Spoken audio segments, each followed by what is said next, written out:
Une pauvre fille se tient sous la pluie, tenant un bébé dans ses bras. Le jeune milliardaire s'approche et demande « Où est ta mère ?» Elle serre son petit frère contre elle et murmure « Elle est partie, maintenant, il n'a plus que moi. » Et lorsqu'il plonge son regard dans celui du bébé, il remarque quelque chose d'inimaginable. L'enfant est identique à ce qu'il était lui-même lorsqu'il était bébé. Avant de commencer l'histoire, n'oubliez pas de laisser un like et de vous abonner à la chaîne pour voir plus d'histoires comme celle-ci. La pluie tombait sans relâche ce jeudi soir. Jake Roberts ajusta sa cravate en quittant le hall des événements de l'Empire Hotel. Il était presque minuit et la soirée de lancement de sa dernière entreprise ne l'intéressait plus. À 40 ans, avec une fortune estimée à plusieurs milliards, ce genre d'événement était devenu une simple obligation à son agenda. Son chauffeur avait appelé plus tôt pour demander à être excusé, quelque chose à propos de sa fille malade.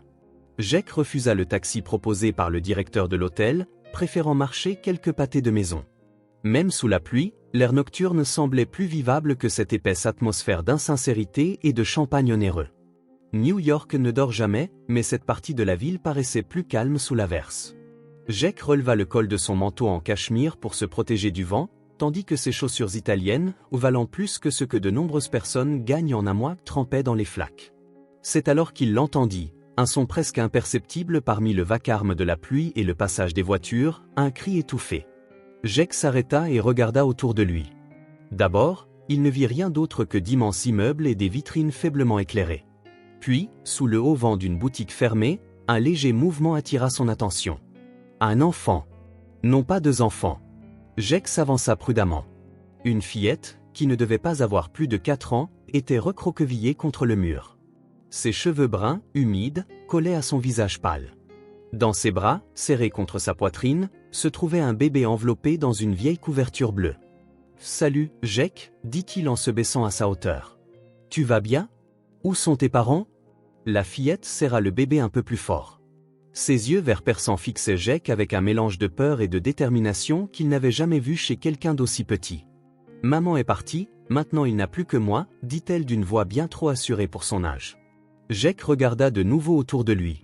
La rue était déserte. Il n'y avait que ces deux petits êtres qui tentaient de se mettre à l'abri de la pluie. Le bébé se mit à gémir. « Tu ne peux pas rester ici » dit Jake en essayant d'employer un ton bienveillant. « Il fait froid et humide. Laisse-moi appeler quelqu'un, la police ?» « Non » interrompit la fillette d'un ton sec, en reculant. « Ils vont l'emmener. J'ai promis à maman que je m'occuperai de lui. » Jake ressentit quelque chose d'inédit dans sa poitrine, une émotion qu'il n'avait pas éprouvée depuis des années, une véritable sollicitude pour quelqu'un d'autre que lui-même. « Où est ta mère ?» demanda-t-il. La fillette baissa les yeux. « Elle est partie » dit-elle. Elle avait promis de revenir, mais... Sa voix se brisa, et ses petites épaules tremblèrent, non pas à cause du froid uniquement. Jake prit une profonde inspiration, consulta sa montre, puis appela son assistant personnel. « Martin, j'ai besoin que tu vérifies s'il y a eu des signalements d'enfants disparus ces dernières 24 heures. » Une fillette d'environ 4 ans et un bébé. Alors que Martin promettait de se renseigner, Jake se tourna à nouveau vers la fillette. « Comment t'appelles-tu » Emily, répondit-elle après un moment d'hésitation. « Et lui » Noah, dit-elle, en désignant le bébé, qui avait 6 mois. « Je m'appelle Jake. » Écoute, Emily, il fait un froid de canard ici. Noah pourrait tomber malade. Jake remarqua la manière anxieuse dont elle jetait des regards au bébé. « Que dirais-tu de venir avec moi dans un endroit chaud ? Nous pourrions prendre quelque chose à manger et discuter, proposa-t-il. « D'accord, répliqua Emily, fronçant les sourcils. Maman a dit de ne pas aller nulle part avec des étrangers. Ta maman a raison. Oh, je suis d'accord, mais c'est une situation particulière. Tu peux même appeler la police depuis mon téléphone si tu veux, ou bien nous pouvons attendre ici jusqu'à ce qu'ils arrivent. » Emily jeta un regard au bébé, puis à la pluie qui continuait de tomber. Noah laissa échapper un cri plus fort. « Il a faim » dit-elle enfin, d'une voix glaciale. Jake tendit la main pour prendre le bébé, mais Emily se retira. « Je vais le porter » insista-t-elle fermement. « Très bien » répondit Jake avec un sourire. « Alors, allons-y. » Jake ôta son manteau et le déposa sur eux deux, créant ainsi un abri de fortune. La fillette le laissa la guider dans la rue en direction du luxueux immeuble où se trouvait son pantouse. Le portier de nuit, Wilson, ne put dissimuler sa surprise en voyant Jake arriver avec 2 enfants trempés jusqu'aux os. Jake secoua simplement la tête, indiquant qu'il expliquerait plus tard dans l'ascenseur privé. Emily ne détacha pas ses yeux de l'affichage indiquant les étages. Noah s'était un peu calmé, blotti contre elle. « Tu vis seule ?» demanda Emily alors que l'ascenseur s'arrêtait au dernier étage. « Oui, » répondit Jake. « Est-ce que ta maison est grande ?»« Plutôt grande, » dit Jake en déverrouillant la porte. Emily s'arrêta dans l'entrée, ébahie devant le spacieux penthouse. Des fenêtres du sol au plafond offraient une vue sur la ville illuminée, désormais partiellement voilée par la brume et la pluie. « C'est comme un château, » murmura-t-elle. Jake sourit. « D'abord, laisse-toi sécher et mets-toi au chaud, ensuite nous irons prendre quelque chose à manger dans la salle d'invités. » Jake remit des serviettes douces à Emily, qui les accepta tout en refusant de lâcher Noah, même pour le sécher. « Je te promets de ne pas faire de mal à Noah, » tenta d'assurer Jake. « Je veux juste l'aider à se sécher et le mettre au chaud. » Emily hésita, mais le gémissement de Noah s'intensifia. « Je pense qu'il a vraiment froid, » admit-elle en laissant enfin Jake prendre le bébé. Jake n'avait jamais tenu un bébé auparavant. Il se sentit maladroit en tenant ce petit paquet dans ses bras. Noah avait des cheveux blonds fins et des yeux bleus qui le regardaient avec curiosité. Ses pleurs se calmèrent lorsque Jake l'enveloppa dans une serviette sèche. « Tu as des enfants ?» demanda Emily, observant chacun de ses mouvements. « Non, » répondit-il en lui rendant Noah. « Je n'en ai pas. » Jake improvisa des vêtements pour eux deux. L'un de ses t-shirts servit de robe pour Emily, et une tête d'oreiller douce devint une tenue de fortune pour Noah. Ce n'était pas idéal, mais c'était sec et chaud. Dans la cuisine, Jake se rendit compte d'un autre problème, il n'avait pas de nourriture adaptée aux enfants, encore moins pour un bébé. Son réfrigérateur ne contenait que quelques boissons, des fromages importés et des restes de plats de restaurant. « Qu'est-ce que Noah mange d'habitude ?» demanda-t-il à Emily, qui était perchée sur l'un des tabourets haut du comptoir. « Ou du lait, » répondit-elle, précisant, « il boit d'un biberon. » Maman lui donnait un lait spécial. Jake appela rapidement le service 24 heures de l'immeuble pour demander du lait en poudre pour bébé, des couches et quelques produits de première nécessité. Pendant qu'ils attendaient, Jake réchauffa un peu de lait pour Emily et lui offrit quelques biscuits qu'il trouva dans le garde-manger. Elle mangeait lentement, surveillant constamment le bébé dans ses bras. « Combien de temps es-tu resté dehors ?» demanda Jake, assis en face d'elle. Emily haussa les épaules. « Depuis que le soleil s'est couché. Maman est partie rapidement pour la pharmacie et m'a dit d'attendre ici avec Noah. » Elle pleurait. Jake sentit un nœud se former dans son estomac. « Et elle n'est jamais revenue ?» Emily secoua la tête, les larmes embuant ses yeux, qu'elle retenait comme si elle ne pouvait se permettre de pleurer. « Tu as d'autres proches ?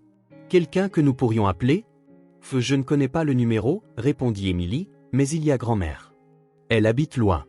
Maman disait qu'elle ne pouvait pas aider. » L'interphone retentit alors que le service de l'immeuble arrivait avec les fournitures demandées. Jake prit les sacs en remerciant le membre du personnel qui jeta un regard curieux vers les enfants, mais ne dit rien. Avec l'essentiel en main, Jake prépara un biberon pour le bébé. Emily l'observait attentivement. « Ce n'est pas comme ça qu'on fait, » commenta-t-elle alors qu'il commençait à mélanger le lait en poudre. « Il faut d'abord verser l'eau, puis ajouter la poudre. C'est comme ça que maman le faisait. » Jake suivit ses instructions, impressionné par la confiance de sa voix. Lorsque le biberon fut prêt, il le tendit à Emily, mais elle secoua la tête. « C'est toi qui dois le nourrir, » dit-elle en lui tendant Noah. « Il est lourd et mes bras me font mal. » Jake, un peu maladroit, berça le bébé. Noah paraissait si minuscule dans ses larges bras. Avec soin, il positionna le biberon et le bébé se mit à téter avec voracité.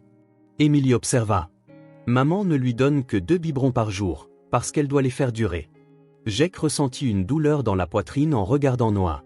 Quelque chose d'étrange se produisait. Le visage du bébé, ses traits, il y avait quelque chose de familier. Quelque chose qui éveillait un souvenir presque oublié. Le téléphone de Jake sonna. C'était Martin qui revenait vers lui. « Monsieur Roberts, aucun rapport récent de disparition d'enfants ne correspond à cette description. Dois-je contacter les services sociaux ?»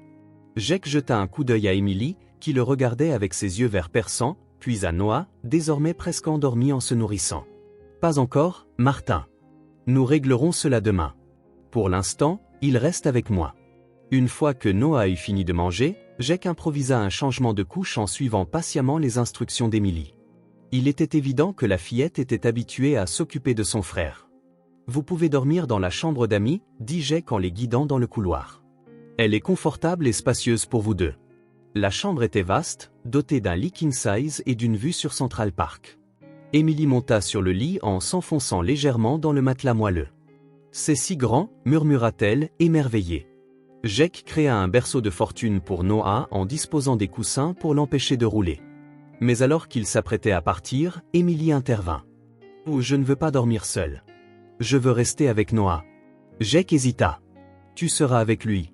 Noah sera juste ici, à côté de toi. » Emily secoua la tête avec détermination. « Non, il doit être avec moi. J'ai promis à maman. » Jake comprit qu'il n'y avait aucun sens à discuter davantage. « D'accord, je vais aménager un meilleur espace pour vous deux, dit-il en réarrangeant la pièce pour créer un coin douillet avec des couvertures et des oreillers. Emily sembla satisfaite de l'arrangement, s'installant avec Noah à ses côtés. « Je resterai dans la pièce voisine, » ajouta Jake en allumant une petite lampe. « Si vous avez besoin de quoi que ce soit, appelez-moi. » Emily hocha la tête en caressant les fins cheveux de Noah pendant qu'il dormait profondément. Jake retourna dans sa propre chambre, mais le sommeil ne vint pas. Il songea à appeler immédiatement la police, mais quelque chose l'en empêcha. Les mots d'Emily résonnaient dans son esprit, « Maintenant, il n'a plus que moi. » Vers 3 heures du matin, Jake entendit des sanglots. Il se leva précipitamment et se rendit dans la chambre d'amis. Noah était éveillé et pleurait bruyamment. Emily essayait de le calmer en le berçant doucement.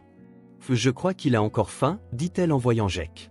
Jake prépara un autre biberon, cette fois avec plus d'assurance.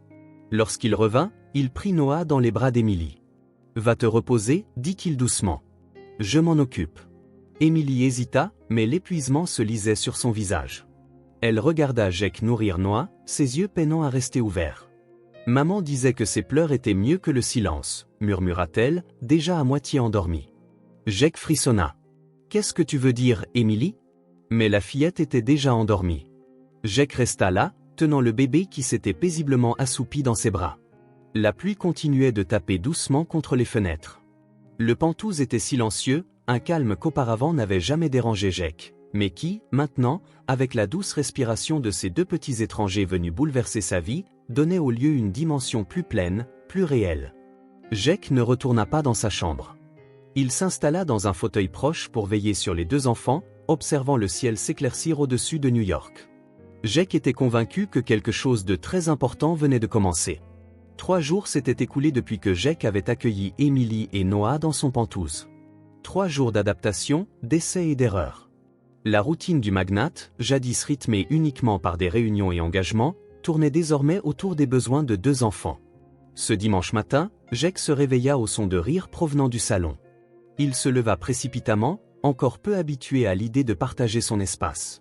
Emily était assise sur le tapis coûteux, jouant avec Noah qui agitait ses petites jambes en l'air. « Bonjour, Jake » dit-elle en passant la main dans ses cheveux ébouriffés. Emily esquissa un sourire sincère, bien différent de l'expression méfiante qu'elle avait eue les premiers jours. Noah se réveilla, heureux. « Aujourd'hui, il est content » commenta-t-elle en chatouillant le ventre du bébé. Jake les observa un instant. Emily semblait plus reposée, ses joues ayant repris une légère teinte rosée. Noah paraissait plus éveillé, répondant au jeu de sa sœur avec des gazouillis et de timides sourires.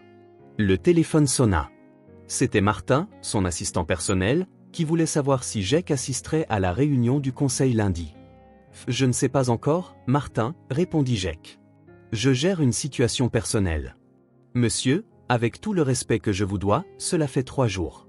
Avez-vous informé la police ou les services sociaux au sujet des enfants ?» Jake regarda Emily, qui, à présent, chantonnait doucement à Noah. « Je m'en occupe, » répondit-il. Après avoir raccroché, Jake se dirigea vers la cuisine pour préparer le petit déjeuner. Il avait appris qu'Emily aimait les toasts avec de la confiture de fraises et que Noah avait besoin de son biberon exactement à 8h30. « À table, Emily, » dit-il. Pendant qu'Emily mangeait, Jake lui demanda. « Tu te souviens de l'adresse où tu habitais avant ou du nom complet de ta maman ?» Emily fronça les sourcils, réfléchissant. Il y avait une rue bordée d'arbres, près d'un magasin où se trouvait un gros chien. Et ta maman, comment s'appelle-t-elle ? Sarah ? Sarah Miller, répondit Emily rapidement. Jake nota le nom. Sarah Miller. Un nom commun, certes, mais c'était un début. Après le petit déjeuner, pendant qu'Emily regardait des dessins animés avec Noah, Jake décida de fouiller dans ses documents personnels dans son bureau. Il avait besoin de plus d'informations pour comprendre cette situation inexplicable. Ces dernières années, Jake avait évité de penser à son passé, se concentrant uniquement sur la construction de son empire immobilier. Au fond d'un tiroir, il trouva une boîte en bois sculpté. À l'intérieur, il y avait de vieilles photos, quelques lettres et des documents. Jake les feuilleta jusqu'à découvrir une enveloppe jaunie. À l'intérieur se trouvait une photographie de lui-même, âgé de moins d'1 an, assis sur un tapis coloré. Jake examina la photo, les cheveux blonds, les yeux d'un bleu intense, même la forme de son visage. C'était comme si la photo avait été prise hier. Il se leva et emmena l'image dans le salon. Noah était étendu sur le dos sur une couverture noire improvisée. Jake déposa la photo à côté du bébé et sentit son cœur battre la chamade. La ressemblance était indéniable, les mêmes yeux, le même nez, même la légère boucle de cheveux à la nuque. « Regarde ce que j'ai trouvé », s'exclama Emily, interrompant ses pensées, tenant un vieux stylo qu'elle avait trouvé parmi les coussins du canapé.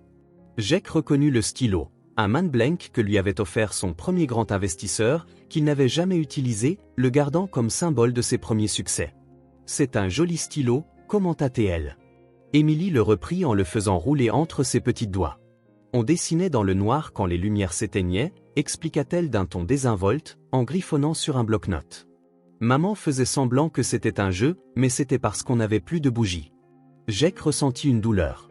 Il imaginait Emily et son frère dans le noir, tentant de se distraire pendant que leur mère camouflait leur pauvreté sous l'apparence d'un jeu. « Vous manquiez souvent de courant ?» demanda-t-il en tentant de garder sa voix neutre. Emily haussa les épaules. Parfois, surtout quand il pleuvait beaucoup comme cette nuit-là. Elle cessa de dessiner et leva les yeux vers Jake. « Maman a pleuré en pensant que j'étais endormie, dit-elle. » Jake détourna alors son attention vers Noah et la photographie. La ressemblance continuait de le hanter. Il avait besoin de réponses. Il décrocha son téléphone et appela son médecin personnel, le docteur Lawrence. « Oh, j'ai besoin d'un service discret, d'un test ADN aujourd'hui si possible, dit-il. » Le médecin, habitué aux demandes excentriques de ses clients fortunés, accepta d'envoyer un technicien aux Penthouse dans l'après-midi. En attendant, Jake tenta de se remémorer Sarah Miller. Ce nom ne lui était pas totalement étranger, mais il ne parvenait pas à le rattacher à ses souvenirs. Depuis que Robert S. Enterprises avait fait son ascension dans l'immobilier, Jake avait rencontré des centaines de personnes, fêtes, événements caritatifs, réunions, dont les visages et les noms se mêlaient dans un brouillard de souvenirs superficiels. Son téléphone émit une sonnerie. C'était un message de Martin. « Monsieur Roberts, j'ai trouvé 3 Sarah Miller en ville qui pourraient correspondre à votre recherche. J'ai envoyé les détails par email. » Jake consulta immédiatement les informations. Parmi les 3, une attira son attention. Sarah Miller, 35 ans, ancienne employée d'un hôtel de luxe où Jake accueillait souvent d'importants clients. La photo jointe montrait une femme aux cheveux bruns et aux yeux verts, exactement comme ceux d'Emily. La sonnette retentit, le technicien de laboratoire était arrivé. Jake expliqua qu'il souhaitait comparer son ADN avec celui du bébé, sans entrer dans les détails. La procédure fut rapide, un écouvillonnage de la joue de Jake et un autre sur Noah. Les résultats seraient disponibles en 48 heures, grâce à la célérité permise par la fortune et l'influence de Jake. Après le départ du technicien, Jake retourna dans le salon où Emily était endormie sur le canapé, toujours serrant le stylo man blank. Noah jouait avec ses pieds, inconscient que ce test allait peut-être changer sa vie à jamais. Assis, regardant les 2 enfants, Jake se demanda ce qu'il ferait si le test confirmait ses soupçons. Quel genre d'homme abandonne son propre enfant? Dans quelles circonstances une femme laisserait-elle 2 enfants seuls sous la pluie? Devrait-on réveiller Emily pour le déjeuner? Demanda-t-il doucement à Noah, qui lui répondit d'un sourire éclatant. L'après-midi passa dans une étonnante normalité. Jake commanda le déjeuner dans un restaurant à proximité et découvrit qu'Emily n'avait jamais goûté au macaroni au fromage, un plat qui devint aussitôt son préféré. « C'est bien meilleur que des cookies », s'exclama-t-elle. Après le déjeuner, Jake se rendit compte qu'ils avaient besoin de plus de choses essentielles.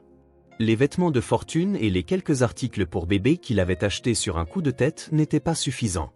Il appela alors une acheteuse personnelle, qui s'occupait habituellement des cadeaux d'entreprise pour lui. « Oh, j'ai besoin d'une garde-robe complète pour 2 enfants, une fillette de 4 ans et un garçon de 6 mois, ainsi que de jouets, des meubles pour enfants, tout ce dont ils pourraient avoir besoin. » La femme à l'autre bout du fil hésita. « Monsieur Roberts, c'est inhabituel. Avez-vous une préférence pour les couleurs ou les thèmes ? Jake jeta un regard à Émilie, qui dessinait sur le sol. Émilie, quelle est ta couleur préférée? Bleu, répondit-elle sans lever les yeux. Et Noah aime le jaune. Bleu pour la fillette, jaune pour le bébé, dit Jake à l'acheteuse. Et j'ai besoin du meilleur berceau que vous puissiez trouver. Ce soir-là, après le dîner, Jake fut confronté au défi de donner un bain à Noah. Sentant l'inexpérience de Jake, Émilie prit le rôle d'instructrice. Tu dois soutenir sa tête ainsi, montra-t-elle en positionnant ses petites mains, et fais attention à ne pas lui mettre du savon dans les yeux. Jake suivit ses instructions, fasciné par la manière naturelle dont Émilie prenait soin de son frère. Elle n'avait pas plus de 4 ans, et pourtant elle supportait des responsabilités bien au-delà de son âge. Au moment du coucher, Jake improvisa une histoire. Il n'avait jamais été doué pour les récits qui ne parlaient pas d'affaires, mais il fit de son mieux en inventant une histoire sur un ours en peluche perdu dans la forêt qui trouva une famille d'écureuils pour l'aider à retrouver son chemin. Émilie écouta avec attention, ses yeux verts fixés sur lui. Lorsqu'il eut terminé, elle sourit. « Tu racontes mieux des histoires que maman, dit-elle, s'endormant toujours à mi-chemin. » Jake sentit une boule se former dans sa gorge. « Peut-être que ta maman était simplement très fatiguée, dit-il. » Émilie acquiesça sérieusement. Elle travaillait beaucoup. Parfois, elle ne rentrait pas avant que je sois déjà endormi. Le voisin restait avec Noah et moi, mais elle devait aussi travailler. Jake tira la couverture jusqu'à son menton. « Bon, maintenant tu peux te reposer. Je suis là si tu as besoin de quoi que ce soit. » Émilie ferma les yeux, mais avant de sombrer dans le sommeil, elle murmura. « J'espère que maman nous retrouvera, elle doit s'inquiéter. » Le lendemain matin, les livraisons commencèrent à arriver. Vêtements, jouets, un berceau moderne avec un mobile musical, une chaise haute, des poussettes. Le pantouse de Jake se transforma rapidement en un véritable petit paradis pour enfants. Émilie ne pouvait contenir son excitation en découvrant toutes ces nouveautés. Elle se précipitait, essayait les vêtements, serrait contre elle des peluches et sautait sur son nouveau lit. « Tout cela est pour nous ?» demanda-t-elle, incrédule. « Oui, répondit Jake, lui aussi surpris par l'abondance des arrivages. « Tu as besoin de vraies choses pendant que tu es ici, ajouta-t-elle, serrant une robe bleue contre sa poitrine. « Est-ce qu'on va rester longtemps ?» demanda Émilie. Jake ne savait pas trop quoi répondre. Cela dépend des résultats du test, de la découverte de Sarah. Tant d'inconnus, même moi, je ne peux pas prédire l'avenir pour l'instant. Oui, répondit-il enfin. Tu es en sécurité ici. Ils installèrent le nouveau berceau dans la chambre de Jake. Émilie insista pour que Noah reste près d'elle, et Jake ne put se résoudre à refuser. Le lit fut placé près de celui d'Émilie, formant un étrange mais étonnamment chaleureux agencement familial, qui ne dérangeait pas Jake autant qu'il aurait pu s'y attendre. Cet après-midi-là, pendant que Noah faisait la sieste, Jake décida d'enseigner à Émilie comment jouer aux échecs. Elle comprit rapidement les bases, son esprit vif saisissant les mouvements plus facilement que ce que Jake aurait pu imaginer d'un enfant si jeune. « Tu es vraiment intelligente », commenta-t-il alors qu'elle mettait son roi en échec après quelques coups. Émilie rayonna de fierté. « Ma maîtresse disait que je pouvais passer une classe, mais maman ne voulait pas parce que nous devions déménager. »« Tu allais à l'école normalement ?» demanda Jake. Émilie fronça les sourcils, pensive. « Je pense que oui, mais il y eut un temps où je restais à la maison parce que maman n'avait pas l'argent pour le but. Puis, elle a trouvé un nouveau travail dans un bel hôtel, et nous avons eu de belles choses à nouveau. » Dans un bel hôtel. Jake pensa à Sarah Miller, celle que Martin avait identifiée, l'ancienne employée d'un hôtel de luxe. Les pièces commencèrent à s'assembler. Ce soir-là, alors qu'il préparait le biberon de Noah avec une confiance nouvelle en suivant précisément les instructions de la formule, Jake réfléchit à l'ampleur du changement qu'avait connu sa vie en seulement 4 jours. Lui qui n'avait jamais songé à avoir des enfants, qui avait bâti sa fortune en se concentrant uniquement sur ses propres objectifs, se retrouvait désormais immergé dans une routine domestique qui, étonnamment, ne lui paraissait pas aussi étrangère qu'il l'avait imaginé. Il regarda Émilie, qui fredonnait doucement une berceuse à Noah. La petite avait une résilience admirable malgré son court âge, elle avait affronté des difficultés que beaucoup d'adultes n'imagineraient jamais. Plus tard, alors que Jake nourrissait Noah, Émilie l'appela. « Tu as un travail ?» La question le prit au dépourvu. « Oui, j'en ai un. Je construis de grands immeubles, comme celui où nous vivons. » Les yeux d'Émilie s'écarquillèrent. « Tu as construit cette maison ?»« Pas exactement, » répondit Jake. « J'ai acheté cet appartement, mais ma société construit des bâtiments comme celui-ci. Et je gagne beaucoup d'argent. » « Oui, beaucoup, » acquiesça Émilie d'un air songeur. « Maman disait toujours qu'elle travaillait très dur pour un peu d'argent et qu'un jour, elle nous offrirait tout, une belle maison, de bons repas, des jouets. Elle jeta un regard aux nouveaux jouets éparpillés autour d'elle, tout comme autrefois.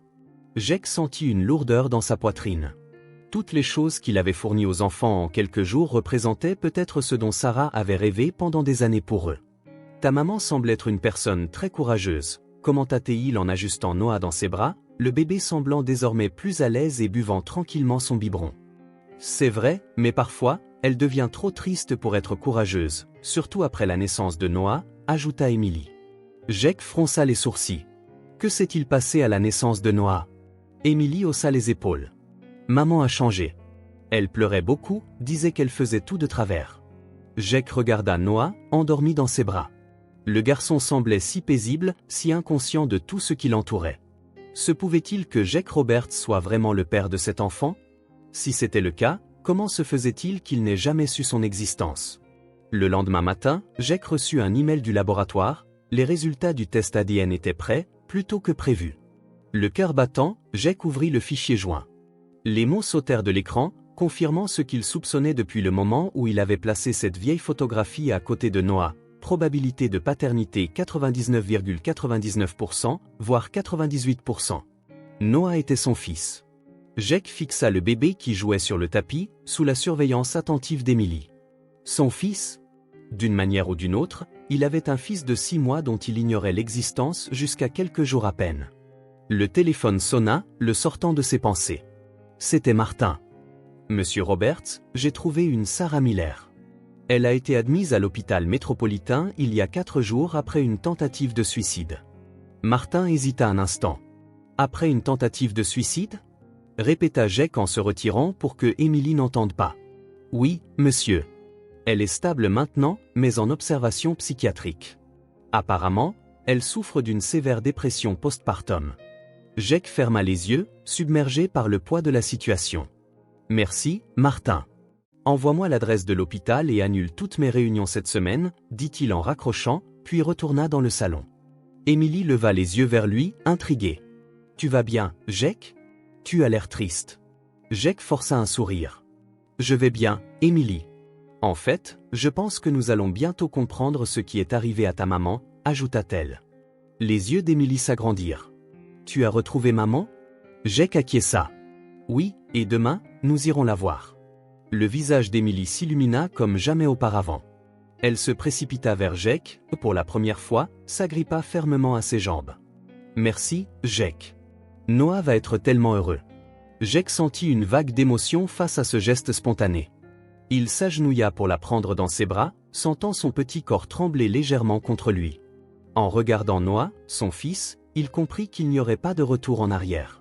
Sa vie venait de changer à jamais, dès le moment où il avait trouvé ses 2 enfants sous la pluie. La visite à l'hôpital ne se déroula pas comme Jake l'avait prévu. Sarah Miller n'était pas prête à recevoir des visiteurs, selon les médecins.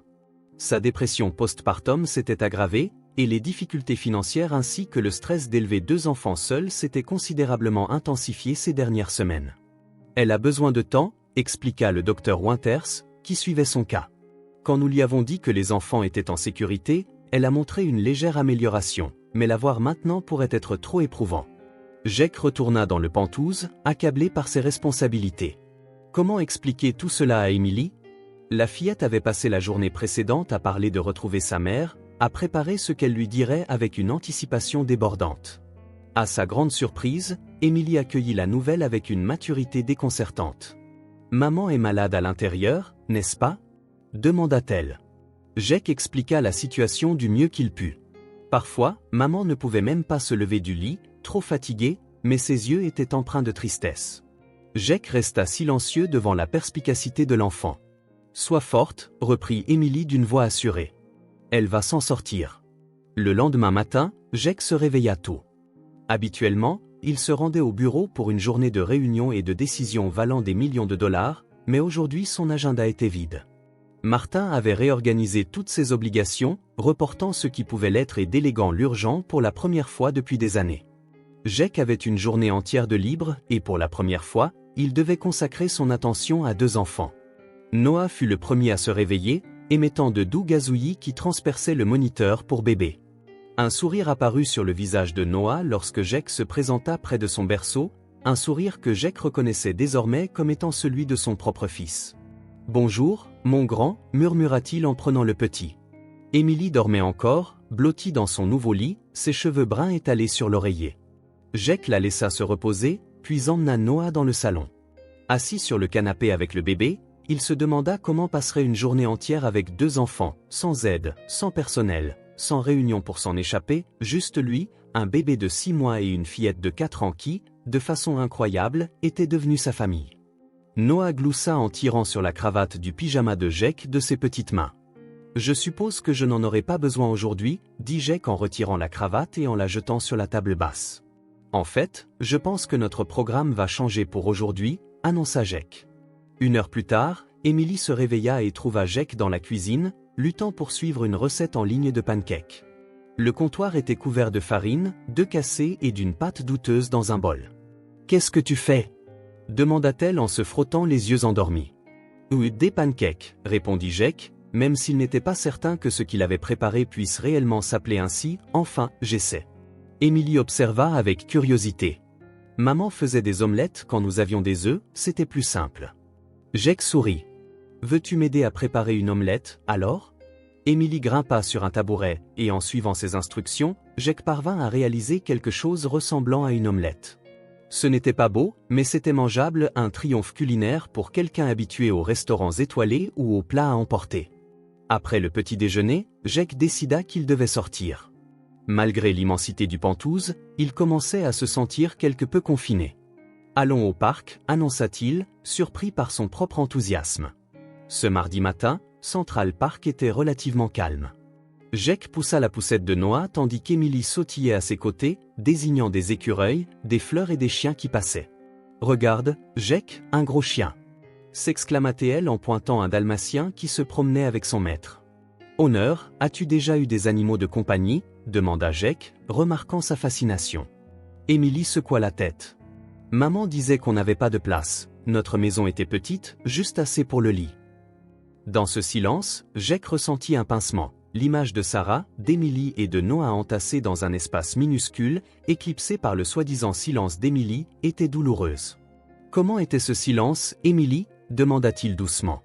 Émilie haussa les épaules. « C'était quand maman regardait par la fenêtre sans parler, ou quand je disais quelque chose et qu'elle ne m'écoutait pas. Parfois, je chantais très fort juste pour voir si le silence disparaissait. » Jake tendit la main et Émilie la prit sans hésiter. Ses petits doigts, chauds et confiants dans sa main plus grande, formaient un geste simple chargé du poids d'une promesse. Ils passèrent la matinée au parc. Jake, oubliant l'homme d'affaires calculateur qu'il était autrefois, acheta de la barbe à papa pour Émilie, s'assit sur l'herbe pour que Noah puisse toucher les feuilles et prit des photos avec son téléphone, des images qu'il reverrait plus tard avec un mélange d'émerveillement et de joie. En début d'après-midi, ils retournèrent au Penthouse, inspirés par son léger succès avec les omelettes. Jake tenta des pâtes à la sauce tomate pour le déjeuner. Cela ne gagnerait aucun prix culinaire, mais Émilie les dévora avec enthousiasme. « C'est bon !» s'exclama-t-elle, la sauce coulant sur son visage, mieux que des nouilles instantanées. Jake rit. « Je n'avais pas réalisé que j'étais un si bon cuisinier. » Émilie gloussa, un rire sincère et cristallin qui emplit la cuisine. « Tu n'es pas, mais nous avons faim, alors tout va bien. » Son honnêteté était rafraîchissante, après des années de négociations d'affaires professionnelles, silencieuses et prudentes, c'était comme une bouffée d'air frais. Après le déjeuner, Émilie voulut montrer à Jake comment elle prenait soin de Noah avec une patience surprenante. Elle lui démontra comment le bercer pour l'endormir, comment jouer sans le surprendre, comment reconnaître s'il avait faim ou s'il était mal à l'aise. « Tu es une super grande sœur », observa Jake, véritablement impressionné. Émilie rayonna. Maman disait que j'étais la meilleure aide du monde. Lorsque Noah s'endormit pour sa sieste de l'après-midi, Jake et Émilie se mirent à travailler sur un puzzle qu'il avait acheté. Simple, avec de grandes pièces colorées, il fut affronté par Émilie avec une concentration inébranlable. Jake la regarda, sa langue légèrement sortie alors qu'elle essayait d'assembler les pièces. Lui, qui avait négocié des affaires à plusieurs chiffres et affronté des PDG impitoyables, se sentit étrangement comblé par quelque chose d'aussi simple que de faire un puzzle avec une fillette de 4 ans. À la fin de la journée, après un dîner préparé à la hâte et un bain qui laissa plus d'eau sur le sol que dans la baignoire, Jake s'installa sur le canapé du salon. Émilie se blottit à ses côtés, à moitié endormie, tandis que Noah dormait paisiblement dans un berceau à proximité. En regardant autour de lui, Jake réalisa à quel point son pantouse avait changé. Des jouets étaient éparpillés sur le sol, des vêtements de bébé séchaient sur des chaises, et des assiettes décorées de dessins animés trônaient sur la table basse. L'espace autrefois impeccable et impersonnel était désormais en désordre, chaotique et infiniment plus accueillant. Inconsciemment, il bâtissait une maison, non pas avec des intérieurs onéreux ou des œuvres d'art exclusives, mais avec le rire des enfants, des tentatives de cuisine maladroite et de petites découvertes quotidiennes. Émilie soupira dans son sommeil et se blottit plus près du bras de Jake. Celui-ci lui passa une couverture par-dessus, ressentant une vague de protectivité qu'il n'avait jamais connue auparavant. C'était ça, enfin, une maison, pas une adresse, ni un investissement, mais un sentiment, un espace où le silence n'était pas un vide, mais regorgeait de possibilités. Pour la première fois de sa vie, Jake Roberts avait trouvé un endroit où il appartenait vraiment. 2 semaines s'étaient écoulées depuis que Jake avait trouvé les enfants sous la pluie, 2 semaines qui avaient complètement transformé sa vie, sa routine, plus surprenant encore, son cœur. Le Pantouse, autrefois vedette dans des magazines de design pour son élégance minimaliste, semblait désormais être un lieu entièrement différent. Jake regarda l'enveloppe posée sur la table basse. Le laboratoire y avait envoyé une copie papier des résultats du test ADN, comme il l'avait demandé, même s'il connaissait déjà l'issue, ayant reçu les résultats électroniques quelques jours auparavant. Il y avait quelque chose de définitif à tenir ce papier entre ses mains. Ils sont colorés, intervint la voix d'Émilie, interrompant ses pensées. La fillette pointa l'enveloppe et les documents. Les voilà, répondit Jake avec un sourire. Tu veux voir? Émilie acquiesça, intriguée. Jake la souleva et l'installa à côté de lui sur le canapé. Il lui montra le document en expliquant, en termes simples, ce que cela signifiait. Tu sais, Émilie, parfois les médecins font des tests pour savoir si des personnes appartiennent à la même famille, un peu comme un puzzle qui montre si les pièces s'emboîtent. Émilie étudia attentivement le document, bien qu'elle ne comprit pas les tableaux ni les termes techniques. Que dit ce papier coloré? Demanda-t-elle en effleurant du doigt le logo du laboratoire. Jake prit une profonde inspiration. Il dit que Noah et moi, nous sommes famille, que je suis son papa. Les yeux verts d'Émilie s'écarquillèrent. Elle resta silencieuse un instant, comme pour assimiler la nouvelle. Ton Noah, c'est ton papa? Demanda-t-elle enfin, d'une voix timide et incertaine. Oui, confirma Jake en la regardant attentivement. Je ne le savais pas avant, mais maintenant, je sais. Émilie fronça les sourcils.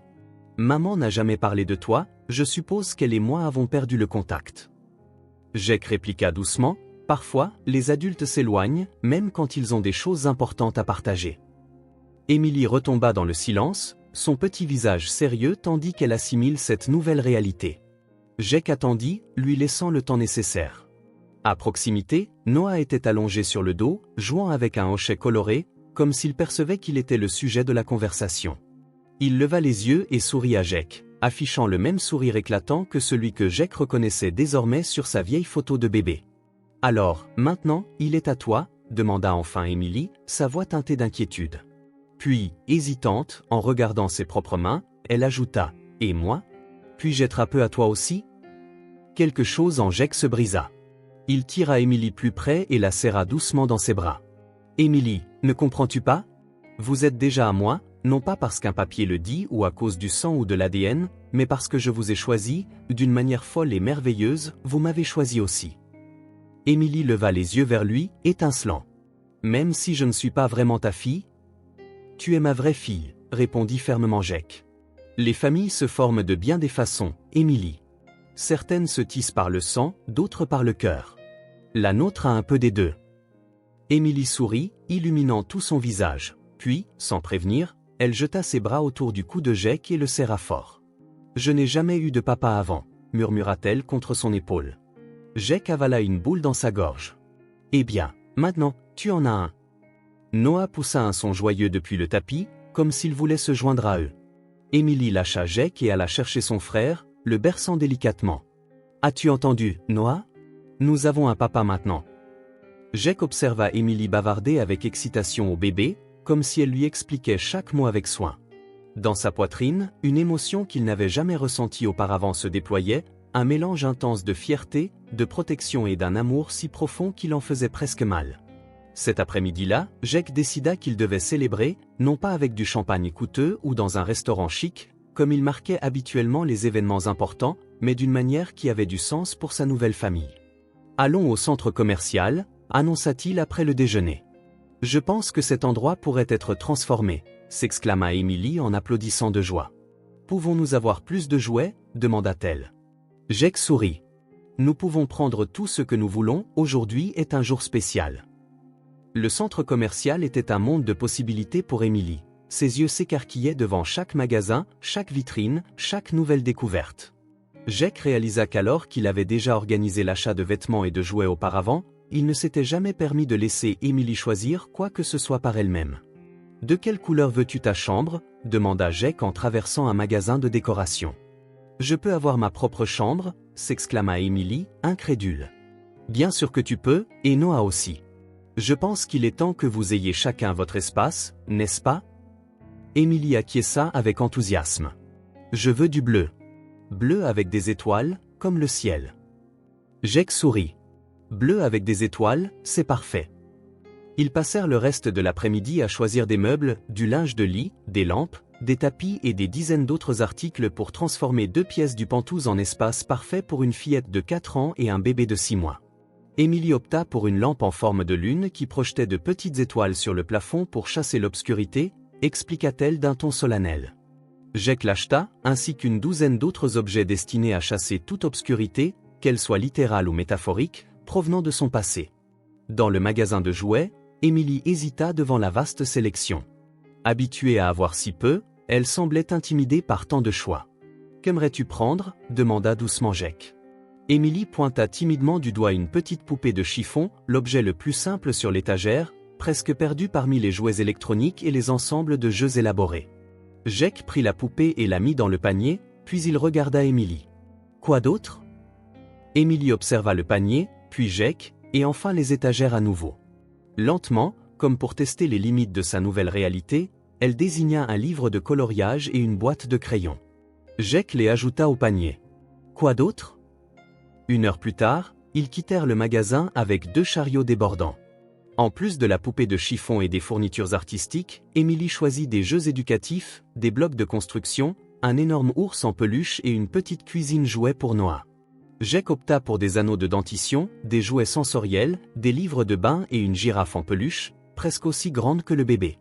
Sur le chemin du retour, ils s'arrêtèrent dans une épicerie. Jake, qui faisait rarement ses courses, découvrit un tout autre univers de possibilités. « Qu'est-ce que tu aimes manger ?» demanda-t-il à Emily alors qu'il poussait le chariot dans les allées, Noah étant confortablement installé dans son siège pour enfants. Emily, qui n'avait jamais mis les pieds dans un supermarché aussi grand, écarquilla les yeux. « N'importe quoi ? N'importe quoi ?» Jake confirma.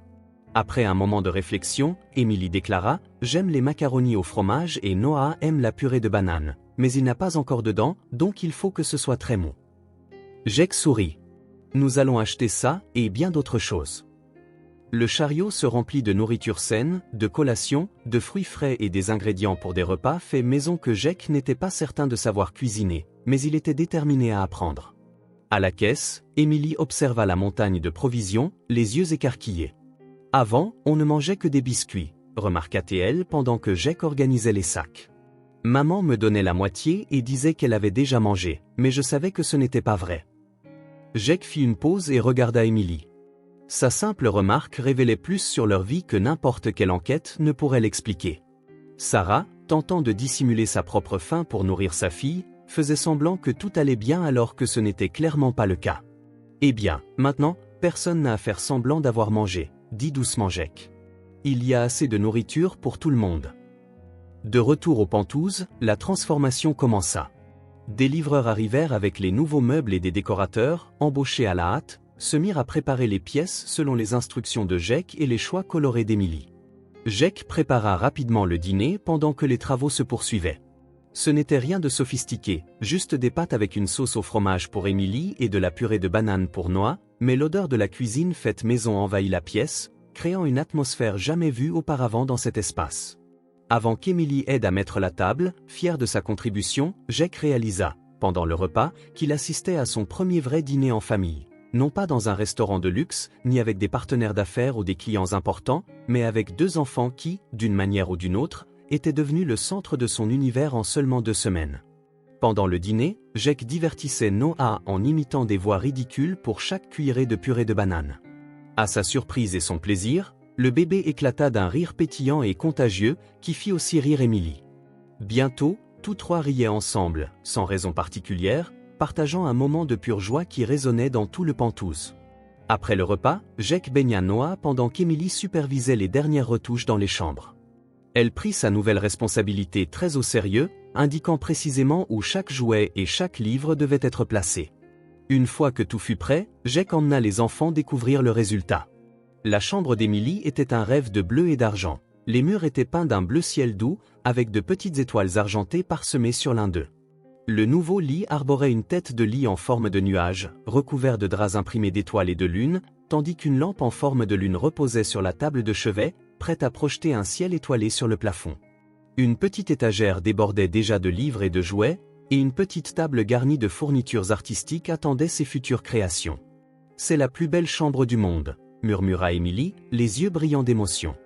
La chambre de Noah n'était pas en reste, avec son thème safari. Les murs, d'un vert doux, étaient parsemés d'autocollants d'animaux, et le nouveau berceau, plus grand et plus confortable, était placé près de la fenêtre. Une mobile d'animaux minuscules y était suspendue, et un tapis moelleux imitant l'herbe recouvrait une partie du sol. Parfait pour quand le bébé commencerait à ramper dans les bras de Jake. Noah gazouilla de bonheur devant les couleurs vives et les animaux souriant sur les murs. « Je crois qu'il aime ça », dit Jake en souriant à Emily. Elle hocha la tête, solennelle. « Nous n'avons jamais eu de chambre rien que pour nous avant, nous dormions tous ensemble. » Jake sentit en lui une vague d'émotion, de gratitude et de détermination à offrir à ses enfants tout ce qu'ils méritaient. Après avoir bordé Emily dans son nouveau lit, un rituel comprenant la lecture de 2 histoires et la promesse de laisser la porte entrouverte, Jake plaça Noah dans son nouveau berceau. Le bébé s'endormit presque immédiatement, apparemment ravi de son nouvel espace. De retour dans le salon, Jake s'arrêta pour tout observer. En quelques heures à peine, son Pentouse avait été transformé. Les espaces vides et stériles qui définissaient autrefois sa maison étaient désormais remplis des signes d'une vie familiale. Jouets éparpillés, petits vêtements, assiettes décorées de dessins animés séchant sur le porte-vaisselle de la cuisine. L'ancien silence avait disparu, remplacé par une quiétude paisible, celle d'un foyer où l'on se sentait en sécurité et aimé. Jake s'assit sur le canapé, épuisé mais profondément satisfait. Il pensa à Sarah, qui était toujours à l'hôpital, se remettant lentement. Les médecins parlaient de petites améliorations, mais ils n'autorisaient toujours pas les visites des enfants. Pendant un instant, Jake se sentit coupable. Il bâtissait une nouvelle vie avec les enfants de Sarah, alors qu'elle luttait seule contre ses démons intérieurs. Mais il se rappela que cette nouvelle vie inclurait aussi Sarah, d'une manière encore à déterminer. Les enfants avaient besoin de leur mère, et il ferait tout pour l'aider à se rétablir et à reprendre sa place parmi eux. Il comprit alors que son Pentouse n'était plus simplement un bien immobilier coûteux ou un symbole de statut, c'était devenu une maison, un lieu où résonnait le rire, où de petits pas résonnaient dans les couloirs, et où il fallait préparer des biberons et lire des histoires du soir. La maison était vivante, et, pour la première fois, Jake se sentit vivant avec elle. Jake se réveilla brusquement, incertain de ce qui avait perturbé son sommeil. Le Pentouse demeurait silencieux, à l'exception du bourdonnement lointain du trafic nocturne filtrant à travers les fenêtres.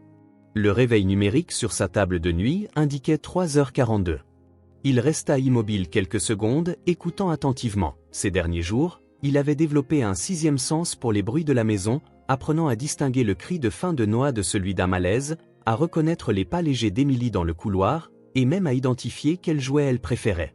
Un faible son, presque imperceptible, parvint à ses oreilles. Ce n'était pas Noah qui pleurait, le babyphone posé à côté de son lit était silencieux, c'était autre chose.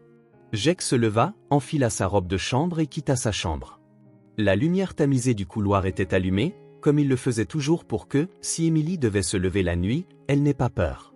D'abord, il vérifia la chambre de Noah pour s'assurer que le bébé dormait profondément, blotti contre sa girafe en peluche. Puis, il se dirigea dans le couloir vers la chambre d'Emily. La porte y était légèrement entr'ouverte, comme toujours. Il l'ouvrit discrètement et constata que quelque chose n'allait pas. Le lit était vide. Un pincement de panique saisit Jake. Il prit une profonde inspiration pour se calmer. Emily n'aurait pas pu quitter l'appartement, Le système de sécurité l'aurait averti. Elle devait être quelque part dans le Penthouse. Jake commença à vérifier les pièces. Le salon était vide, tout comme la cuisine, la salle à manger, le bureau. Rien. Puis il remarqua un mince filet de lumière sous la porte de la bibliothèque, une pièce qu'Emily fréquentait rarement. Il s'en approcha silencieusement et ouvrit la porte avec précaution. Là, sur le sol, Emily était assise entre deux étagères, serrant ses genoux contre sa poitrine dans un coin reculé, tandis qu'une lampe de lecture diffusait une douce lueur.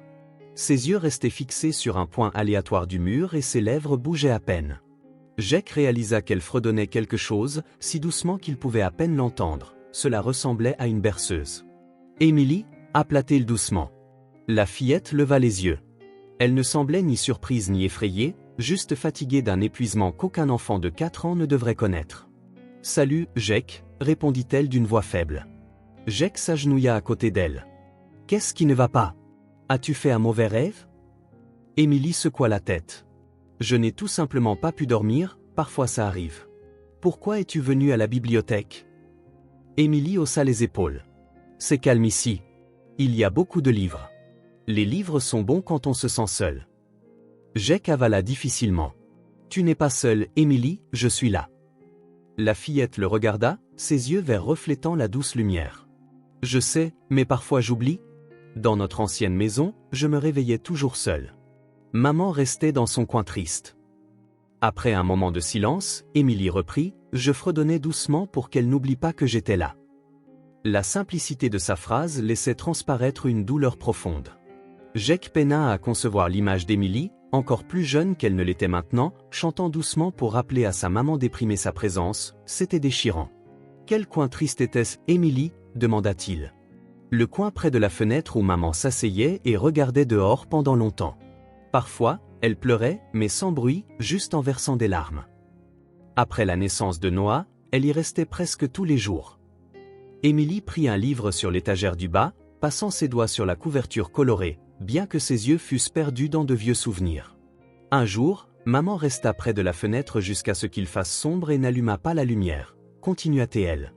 J'ai eu peur du noir, mais je ne voulais pas la déranger, alors j'ai pris ma poupée et je me suis assise à proximité, pas trop près, juste assez pour voir qu'elle respirait encore. Jake sentit un nœud se former dans sa gorge.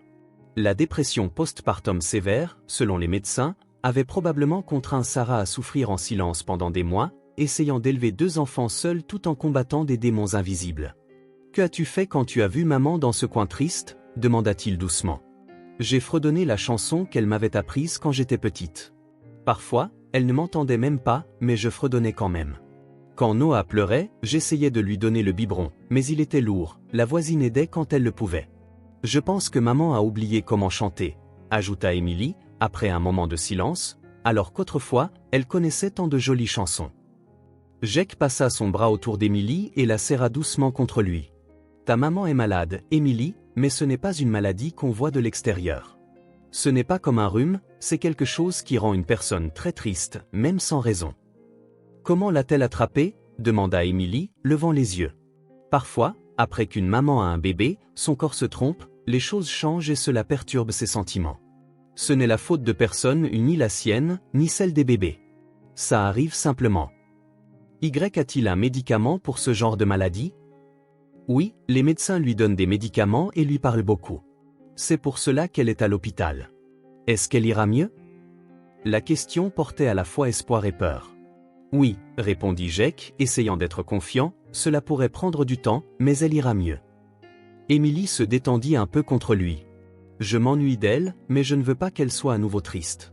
Parfois, je me fâchais. Quand maman restait trop longtemps dans ce coin triste, je voulais la secouer et crier « Regarde-moi !» Mais je savais que cela la ferait pleurer encore plus, alors je restais silencieuse. Emily baissa les yeux. « Est-ce méchant ?» Non, Emily, ce n'est pas méchant, la rassura Jake. C'est une réaction normale. Tu n'es qu'un enfant et chaque enfant a besoin d'attention et d'amour. Se sentir contrarié quand on ne les reçoit pas, ce n'est pas mal. Emily resta silencieuse un moment. Une voisine avait un jour dit « J'étais un enfant qui n'a jamais pu être un enfant. » Je ne comprenais pas, mais elle semblait triste en le disant.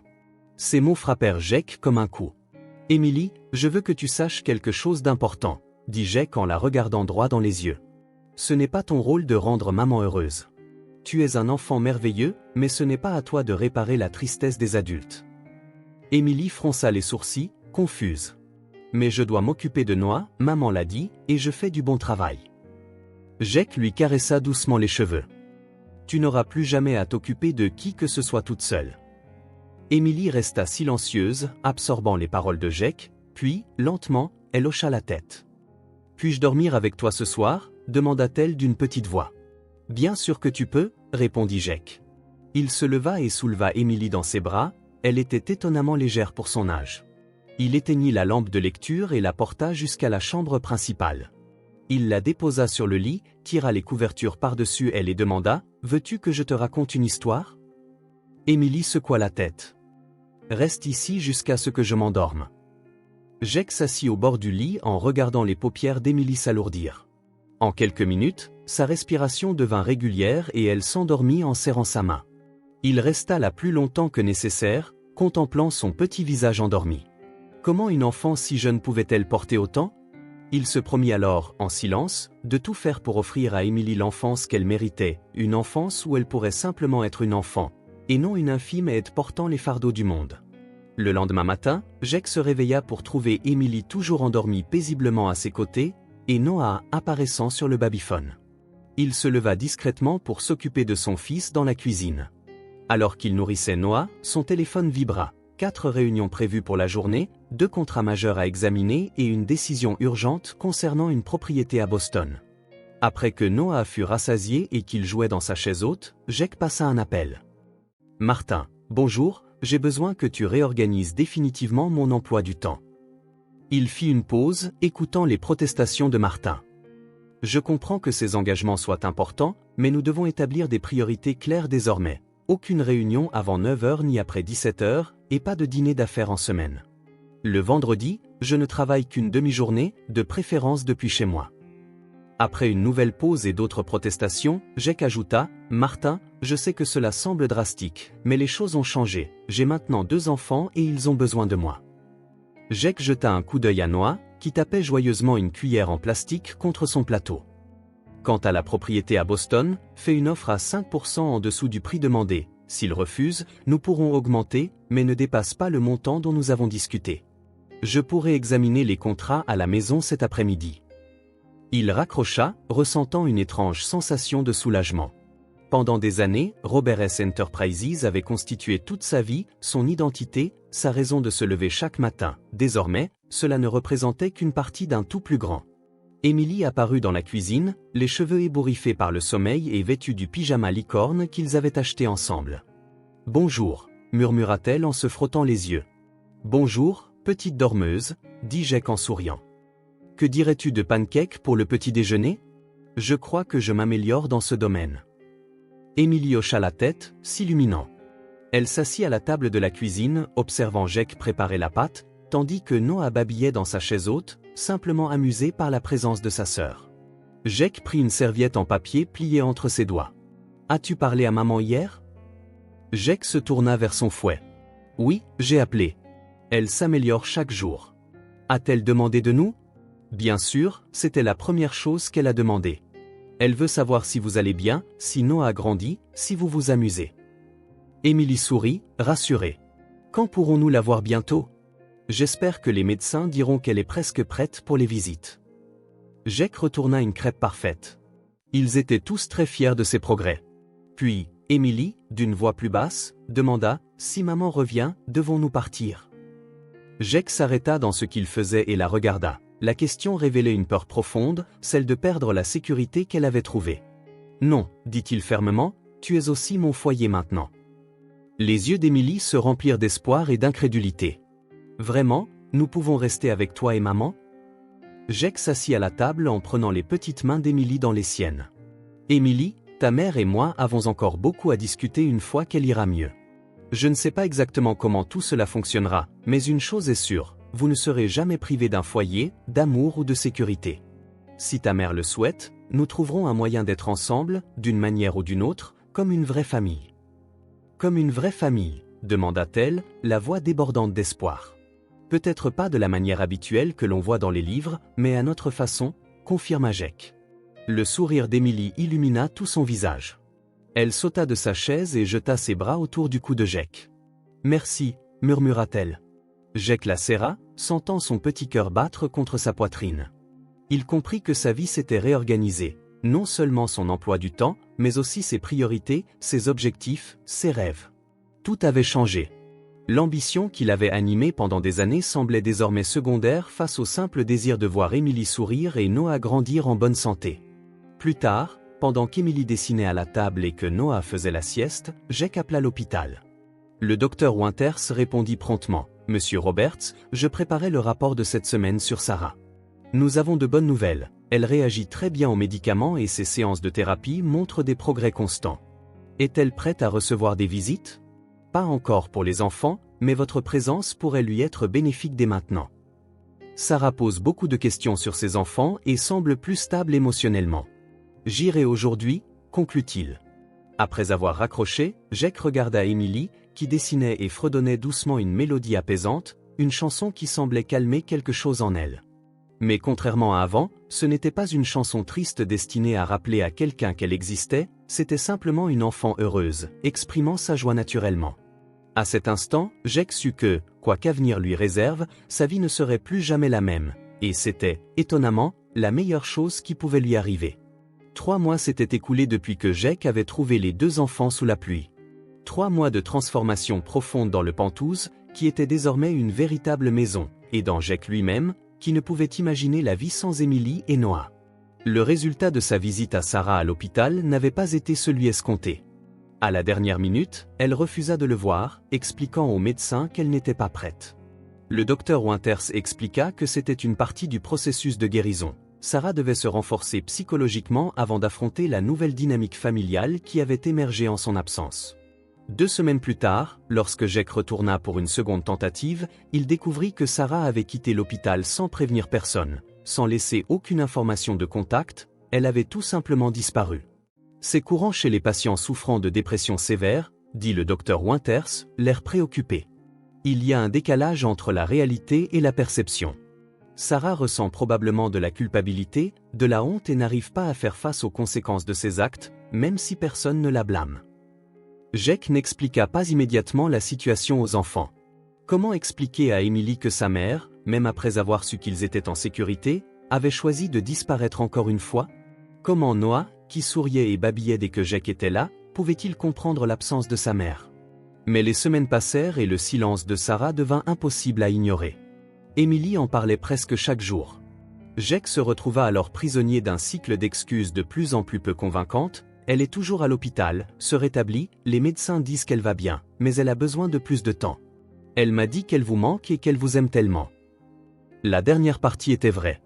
Au moins, Sarah avait laissé une lettre au docteur Winters avant de partir, une lettre adressée à ses enfants, emplie de regrets, d'amour et d'explications qu'un enfant de 4 ans ne pourrait jamais totalement comprendre. Il attendait le bon moment pour partager.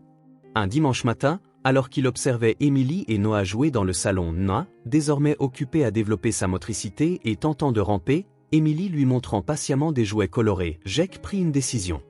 Le lundi, il contacta Alan Michael, un détective privé qui avait travaillé pour Roberts Enterprises sur des dossiers d'entreprise.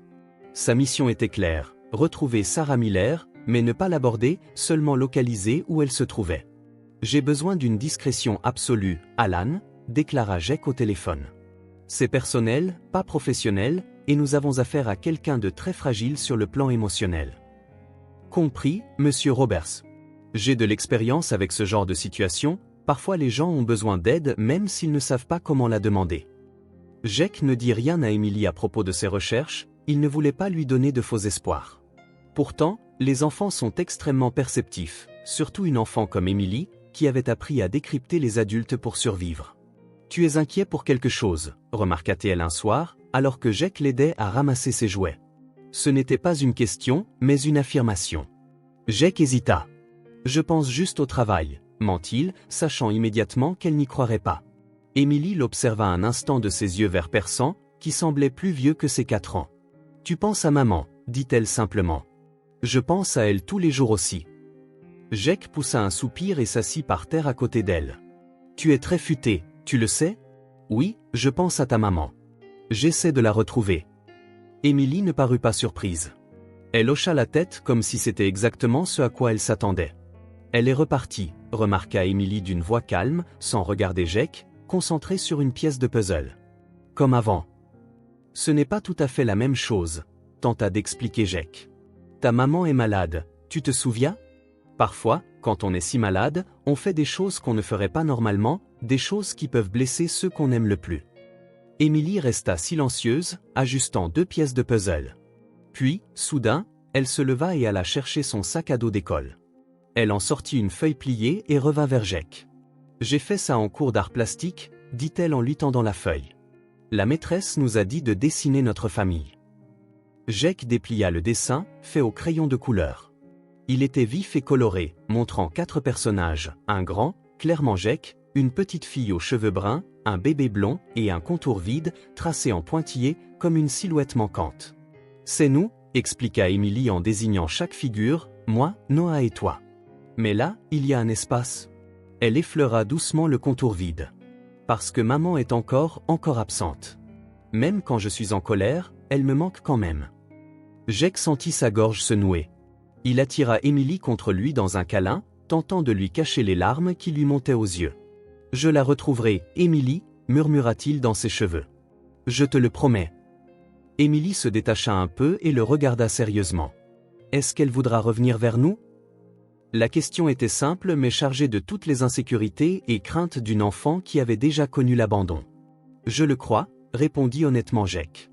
Mais même si elle a besoin de plus de temps ou que c'est difficile pour elle, il y a une chose que tu dois savoir. Notre famille est ici avec toi, moi et Noah. Ta maman aura toujours sa place parmi nous, mais même sans elle, on reste une famille. Émilie hocha la tête, semblant accepter son explication. Elle retourna à son puzzle, cette fois en s'appuyant légèrement sur l'épaule de Jake pendant qu'elle jouait. Le téléphone de Jake vibra dans sa poche, un message d'Alan. Emplacement possible, petite ville au nord. Je vérifie. Plus de détails bientôt. Jake jeta un œil au dessin d'Émilie, à l'espace vide représentant Sarah. Peut-être que bientôt, ce contour serait comblé, sans garantie ni promesse, personne ne pouvait en faire, mais avec des possibilités. Et parfois, les possibilités suffisent à maintenir l'espoir. 3 mois s'étaient écoulés depuis que Jake avait trouvé les enfants sous la pluie. 3 mois de profonds changements dans le Penthouse, désormais un véritable foyer, et chez Jake lui-même, qui ne pouvait plus imaginer sa vie sans Émilie et Noah. L'issue de la visite de Jake à Sarah à l'hôpital ne s'était pas déroulée comme il l'espérait. Au dernier moment, elle avait refusé de le voir, disant au médecin « Je ne suis pas encore prête ». Le docteur Winters expliqua que cela faisait partie du processus de guérison. Sarah devait renforcer sa santé émotionnelle avant d'affronter la nouvelle dynamique familiale qui s'était formée en son absence. 2 semaines plus tard, quand Jake tenta à nouveau de la voir, il découvrit que Sarah avait été libérée, sans avertissement ni information de contact, sans adieu.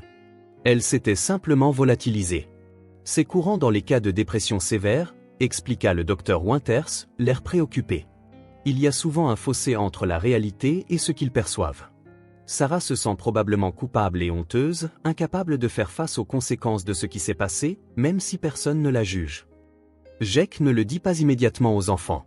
Comment expliquer à Émilie que sa mère, sachant pourtant qu'ils étaient en sécurité, avait choisi de disparaître?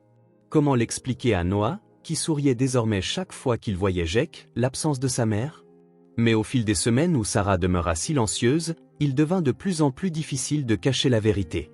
Émilie demandait presque chaque jour où était sa mère, et Jake se retrouva à inventer des prétextes de plus en plus fragiles. Elle est toujours à l'hôpital, en train de se soigner. Les médecins disent qu'elle va mieux, mais qu'elle a besoin de plus de temps. Elle m'a dit qu'elle vous aimait et qu'elle vous manquait beaucoup. Au moins, cette dernière partie était vraie. Sarah avait laissé une lettre au docteur Winters avant de s'enfuir, adressée à ses enfants, pleine de regrets, d'amour et d'explications qu'une fillette de 4 ans ne pouvait pas réellement comprendre. Jake la garda, attendant le bon moment pour la leur transmettre. Un dimanche matin, tandis qu'il observait Émilie et Noah jouer, Noah progressant désormais à ramper, guidé avec douceur par Émilie et ses jouets colorés, Jake prit une décision.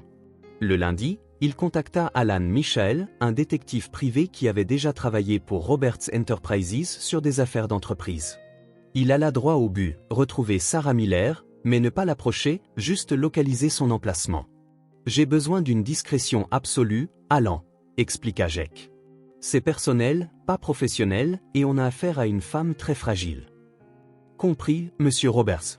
Parfois, les gens ont besoin d'aide même s'ils ne savent pas comment la demander. Jake ne parla pas de son plan à Emily, il ne voulait pas lui donner de faux espoirs.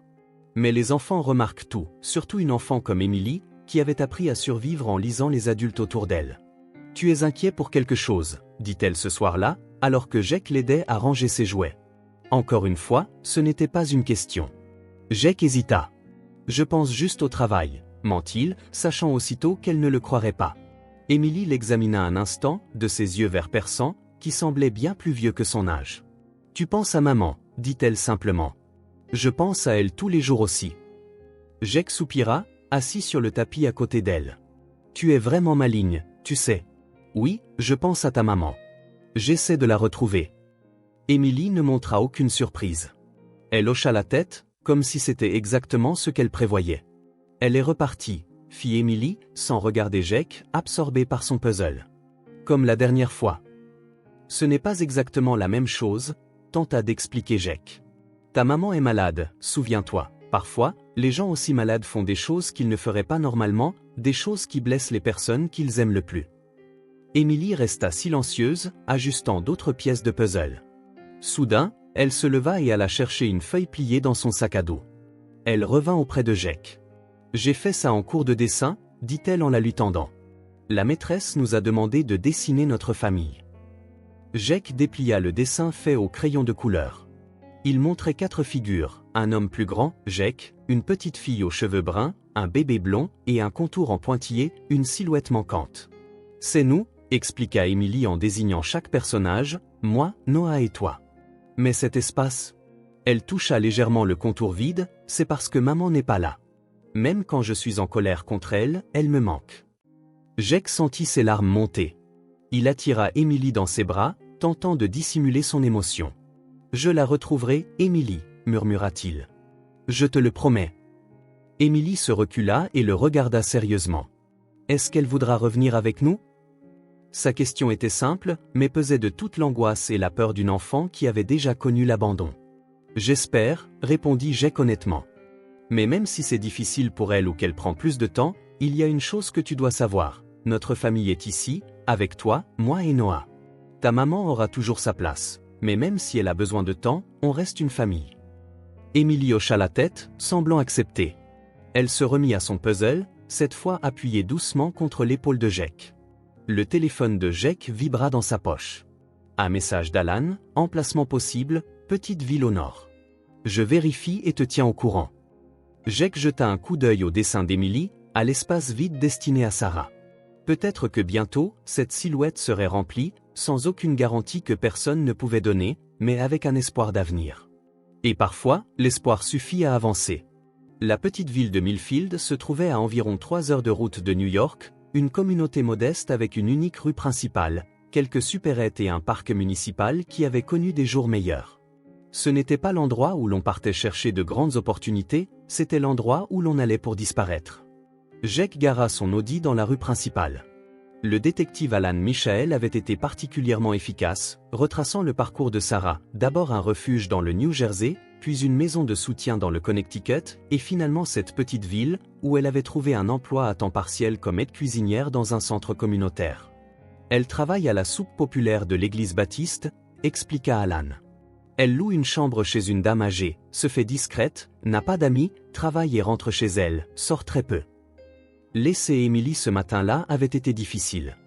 La fillette semblait sentir que quelque chose d'important se préparait. « Tu vas ramener une surprise ?» demanda-t-elle tandis que Jake la déposait à l'école. « Peut-être, » répondit-il, ne voulant rien promettre. « J'ai quelque chose de très important à régler. » Emily le regarda de ce regard mûr qui apparaissait parfois chez elle. « C'est à propos de l'espace vide dans mon dessin, n'est-ce pas ?» Jake se contenta de sourire et de déposer un baiser sur le sommet de sa tête. « À plus tard, ma puce. » La soupe populaire était installée dans une salle adjacente à une modeste église en briques. Un panneau en bois à l'entrée indiquait « Repas communautaire du lundi au vendredi, 11h à 14h. Tout le monde est bienvenu. » Jake prit une profonde inspiration et entra. L'endroit était simple mais accueillant, avec de longues tables en bois alignées. Quelques personnes étaient assises ici et là. Au fond, une ouverture permettait de voir la cuisine où plusieurs personnes s'affairaient. C'est là qu'il la vit. Sarah servait de la soupe, portant un tablier blanc sur des vêtements simples. Ses cheveux bruns, comme ceux d'Emily, étaient relevés en un chignon pratique. Elle ne portait pas de maquillage, même à distance, Jake remarqua qu'elle était plus maigre qu'avant, avec des cernes sous les yeux. Pourtant, il y avait dans ses gestes une sorte de calme, une concentration tranquille alors qu'elle remplissait chaque bol. Jake s'assit à une table près du comptoir de service, l'observant sans se faire remarquer. Pendant plusieurs minutes, il ne fit que la regarder. Sarah offrait des sourires polis et parlait brièvement à chaque personne, avançant méthodiquement de l'une à l'autre. Elle ne semblait pas terriblement malheureuse, mais il n'y avait pas non plus de réelle joie dans sa façon d'être. Une femme âgée s'approcha de la table de Jake. « Voulez-vous déjeuner, jeune homme ? Aujourd'hui, c'est soupe de légumes et pain fait maison. »« Oui, s'il vous plaît, » répondit Jake. « Et si possible, j'aimerais parler avec la jeune femme aux cheveux bruns quand elle aura terminé son service, dans une demi-heure environ. » La dame suivit son regard et sourit. « Sarah ? Elle est nouvelle ici, mais c'est une bonne personne, très discrète et travailleuse. Je lui dirai que quelqu'un veut lui parler à la fin de son service. » Pendant qu'il attendait, Jake goûta la soupe, surprenante de saveur, et continua à observer Sarah. Par moments, il cherchait en elle des ressemblances avec Emily. La manière de repousser une mèche de cheveux du revers de la main, la légère inclinaison de la tête quand elle écoutait quelqu'un.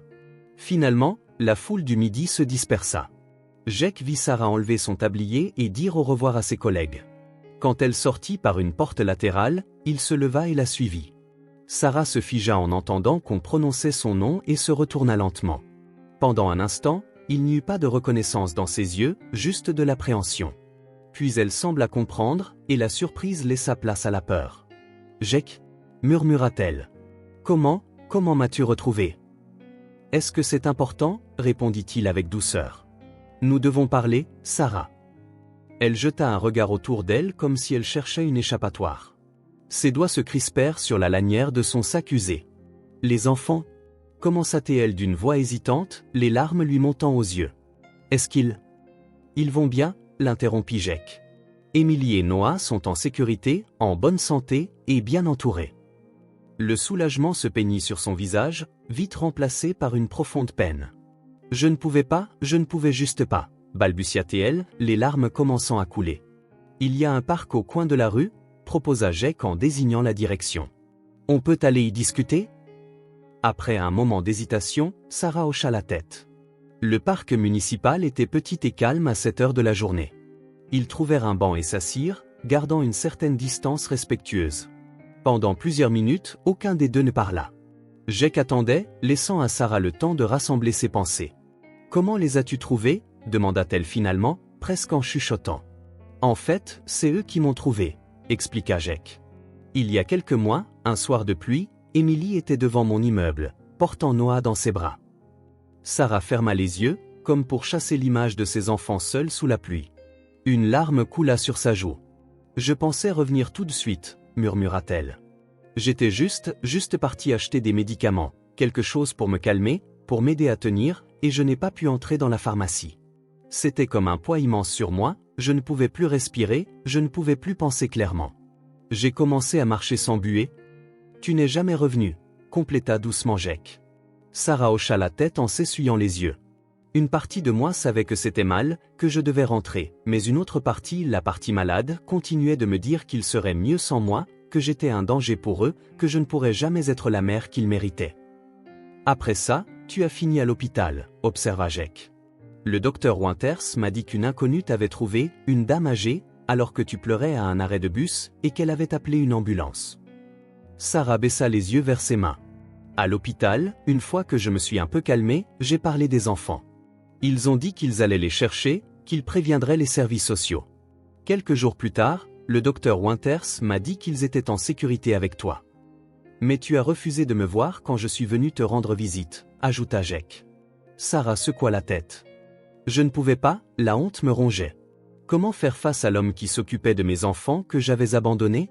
Comment affronter le fait que toi, quelqu'un qui me connaissait à peine, tu as fait plus pour eux en quelques jours que moi en plusieurs mois. Ce n'est pas juste envers toi-même, Sarah. C'est la vérité, rétorqua-t-elle avec amertume. Après la naissance de Noah, je me suis complètement refermé. Je me suis tout reproché. Je pensais qu'il serait mieux sans moi. » Ces mots étaient ponctués de sanglots retenus. Jake ressentit une vague de compassion. Derrière sa fragilité, il voyait une femme écrasée de culpabilité et d'autodénigrement. « La dépression postpartum est bien réelle, Sarah, » dit-il avec douceur. « Ce n'est pas ta faute. »« Si, » répliqua-t-elle dans un accès de détresse. « Peut-être que ce n'est pas de ma faute d'être tombée malade, mais c'est mon choix de ne pas avoir cherché d'aide plus tôt. J'ai décidé de rester seule avec les enfants alors que je savais que je n'allais pas bien. » Jake poussa un soupir. « Écoute, je ne suis pas là pour te juger, personne ne l'est. C'est arrivé, c'est tout. Ce qui compte, c'est ce qu'on fait maintenant. » Sarah leva les yeux vers lui, ses iris verts semblables à ceux d'Emily, mais rougis par les larmes. « Ils vont vraiment bien ?» demanda-t-elle, avec une lueur d'espoir dans la voix. Jake esquissa un sourire. « Oui. Emily est à la maternelle, elle se fait des amis, elle passe son temps à dessiner. Noah rampe, essaie de se mettre debout, et il dit da quand il me voit. » Les larmes de Sarah coulèrent de plus belle. « Et Emily, elle me demande encore ?»« Tous les jours, » assura Jake. « Elle ne t'a jamais oublié.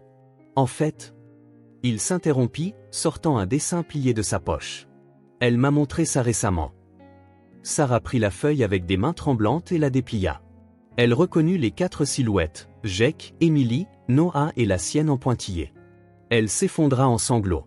« Elle m'a gardé une place, » murmura-t-elle. « Bien sûr, » répondit Jake avec tendresse. « Tu es sa mère, Sarah.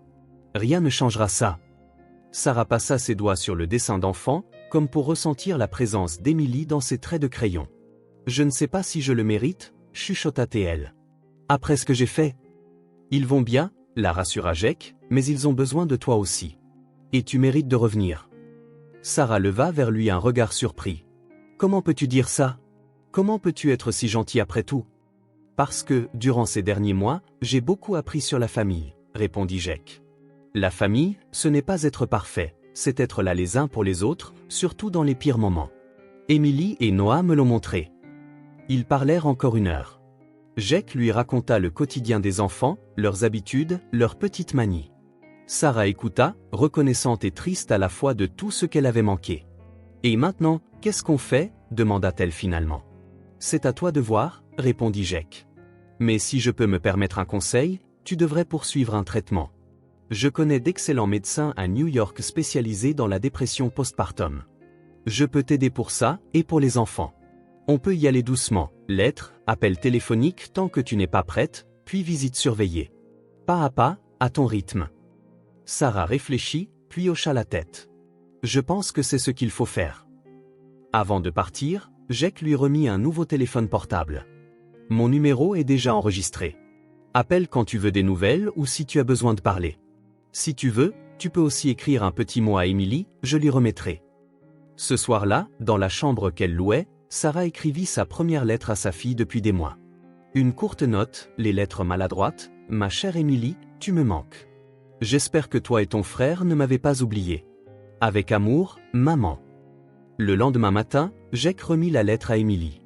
La fillette la relut plusieurs fois, traçant chaque mot du bout des doigts comme si elle absorbait plus que des lettres, comme si elle ressentait la présence de sa mère. « Maman va revenir ?» demanda-t-elle, les yeux brillants, en regardant Jake. « Petit à petit, » expliqua Jake, assis près d'elle sur le lit. « Elle est encore malade, mais elle fait des efforts pour guérir.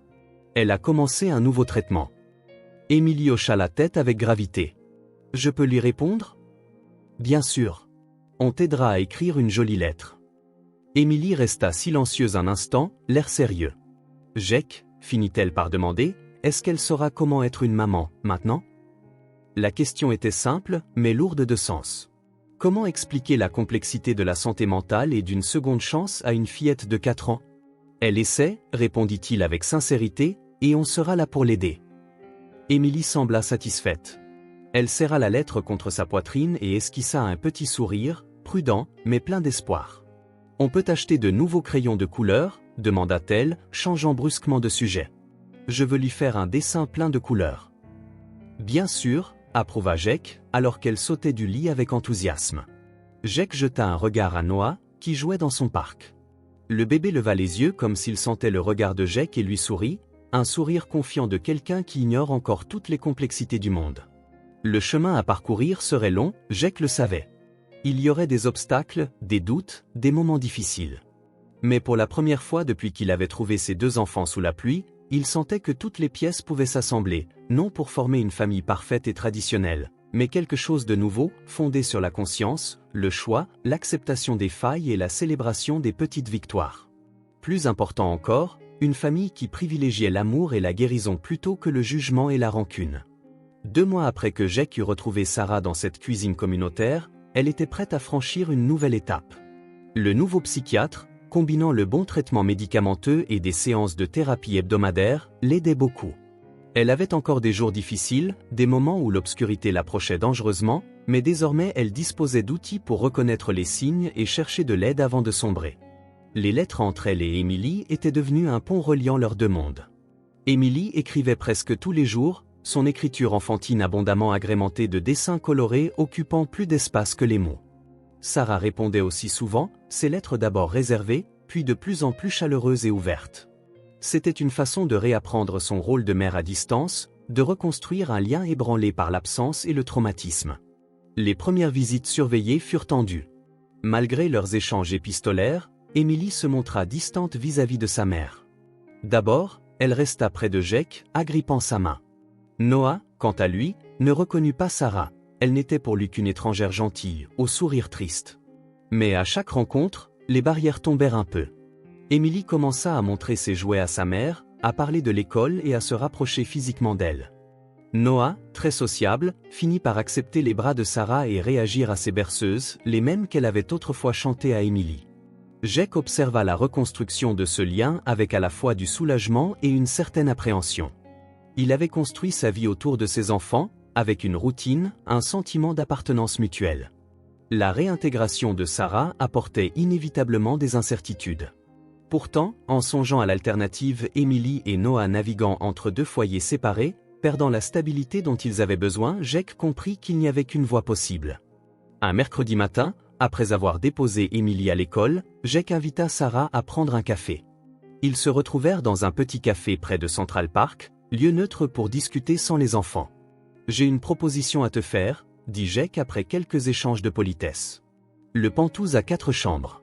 Tu pourrais emménager dans la chambre d'amis, juste à côté de celle des enfants. Sarah eut l'air désorientée. Tu me demandes de vivre avec toi ? Je demande à la mère d'Emily et Noah de faire partie de leur vie à plein temps, précisa Jake avec bonté. Ils ont besoin de stabilité, Sarah. Ils ont besoin de nous 2, sans conflit ni séparation, comme une famille. Une famille ? Murmura Sarah, les yeux baissés vers sa tasse de café. Oui, mais pas en couple, reprit Jake, catégorique. Je ne suggère pas une relation amoureuse, mais un partenariat de parents sous le même toit, pour le bien des enfants. Sarah acquiesça lentement. C'est logique. Nous ne sommes plus ensemble depuis longtemps, beaucoup de choses ont changé. Tu continuerais ton traitement, bien sûr, et on établira des règles claires pour l'espace personnel, le partage des responsabilités, tout ce qu'il faut pour que chacun s'y retrouve. Sarah contempla les passants par la vitre, famille, couple, gens seuls, chacun avec sa vie complexe. C'est une solution peu conventionnelle, remarqua-t-elle. Jake offrit un léger sourire. Rien n'est conventionnel dans notre situation, Sarah. Mais ce n'est pas pour autant que ça ne peut pas fonctionner. Une semaine plus tard, Sarah emménagea au Penthouse. Elle n'avait que 2 valises, l'une avec ses vêtements, l'autre avec quelques livres et objets personnels. Jake remarqua à quel point elle paraissait petite et vulnérable en entrant dans cet espace vaste, comme si elle craignait de prendre trop de place ou de faire trop de bruit. Emily observa l'arrivée de sa mère avec un mélange d'enthousiasme et de réserve. Elle la serra dans ses bras à la porte, puis revint silencieusement auprès de Jake, ce refuge qui avait été le sien ces derniers mois. Les premiers jours ressemblaient à une danse silencieuse, chacun essayant de trouver sa place. Sarah découvrait l'organisation de la maison, les préférences des enfants, les petits rituels instaurés par Jake. De son côté, Jake reculait légèrement, laissant Sarah assumer certaines responsabilités pour se reconnecter avec les enfants. Les soirées étaient les moments les plus délicats. Jake s'était habitué à lire des histoires aux 2 enfants avant de les coucher. Il proposa alors à Sarah de se joindre à lui. La première nuit, Emily hésita. « Je veux que ce soit Jake qui raconte l'histoire », insista-t-elle. Et si on la lisait ensemble, suggéra Jake. Ta maman connaît des histoires que je ne connais pas. Émilie y réfléchit, puis accepta à contre-cœur. Ainsi naquit une nouvelle tradition. Chaque soir, Sarah et Jake alternaient ou mêlaient leurs voix pour inventer des récits, un patchwork narratif qui endormait les enfants. 3 semaines passèrent. La tension initiale diminua, laissant place à une routine familiale, imparfaite mais fonctionnelle. Sarah assuma chaque jour davantage de responsabilités, gagnant en assurance. Jake restait en soutien, intervenant seulement quand c'était nécessaire. Un soir, après avoir couché Noah, Jake passa devant la chambre d'Émilie et surprit une conversation qui le fit s'arrêter. « Tu vas repartir » demanda la petite voix d'Émilie. Sarah était assise au bord du lit. Sa réponse fut douce mais résolue. « Non, ma chérie, je ne m'en irai plus. »« Promis. »« Promis ?» Un moment de silence. Jake retint son souffle pour ne pas interrompre. « Tu penseras à moi tous les jours, maintenant ?» demanda Émilie, sa voix chargée de vulnérabilité, ce qui serra le cœur de Jake. Sarah serra la main de sa fille dans les siennes. « Oui, dit-elle, la voix nouée par l'émotion. Et toi, tu penseras à moi aussi. » Jake s'éloigna discrètement, sentant qu'il venait d'assister à un instant très intime, une étape cruciale dans la relation mère-fille. Dans la cuisine, il se prépara un thé et s'assit à la table, méditant sur cette famille singulière qu'il formait désormais. Il passait peu de temps seul avec Sarah, conservant une distance respectueuse afin d'offrir un environnement stable aux enfants. Ils n'étaient pas un couple, mais des partenaires d'une même mission. Parfois, Jake surprenait le regard de Sarah quand il s'occupait de Noah, un mélange de gratitude et d'autres choses de plus complexes, peut-être de la culpabilité ou de l'admiration. Il n'en parlait jamais, respectant le cheminement intérieur de Sarah. Le temps passa. Le printemps arriva, apportant des jours plus longs et des envies de renouveau. Jake transforma la terrasse du Penthouse en un petit jardin où les enfants pouvaient jouer en toute sécurité.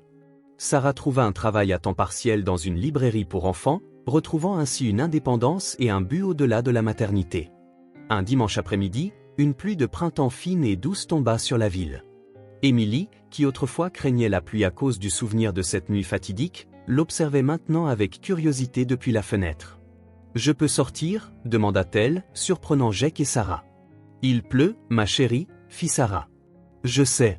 Je veux sentir la pluie. » Jake et Sarah échangèrent un regard. Il y avait dans cette requête quelque chose de symbolique, un geste clé pour leur guérison commune. « D'accord » acquiesça Jake. « Mais allons-y ensemble, sur la terrasse couverte. » Émilie courut sous la légère averse, tenant Noah par la main tandis qu'il avançait de façon encore incertaine. Les rires des enfants se mêlaient aux gouttes de pluie. « Jake, maman » appela Émilie, levant le visage vers le ciel. « Maintenant, la pluie, ça nous mouille juste, ça ne me fait plus peur. » Jake et Sarah restèrent côte à côte sous le petit auvent, observant leurs enfants jouer sans crainte, libérés des traumatismes passés. Émilie revint vers eux, trempée et rayonnante. « Maintenant, j'ai 2 câlins à l'heure du coucher » déclara-t-elle avec la simplicité des enfants, et une maison qui a un cœur. Sarah s'agenouilla pour enlacer sa fille, sans se soucier de ses vêtements mouillés. Jake prit Noah dans ses bras, le bébé tendit ses petites mains avec un babillage heureux. Ce soir-là, après avoir couché les enfants, Jake s'installa sur le balcon, contemplant les lumières de la ville scintiller sous la fine pluie. Il repensa à ce chemin extraordinaire qui avait commencé lors d'une nuit orageuse, il y a moins d'1 an. Elle n'était qu'une petite fille sous la pluie, se remémora-t-il, revoyant Émilie serrant Noah sous l'auvent, mais elle m'a apporté tout le reste. De l'intérieur du Penthouse, il entendit Sarah ranger la cuisine. Il n'était toujours pas une famille normale. L'appartement comptait désormais 2 trajectoires parallèles, celle de Jake et celle de Sarah, séparées par leurs choix et les circonstances, mais cheminant côte à côte, unis par l'amour qu'ils portaient à Émilie et Noah.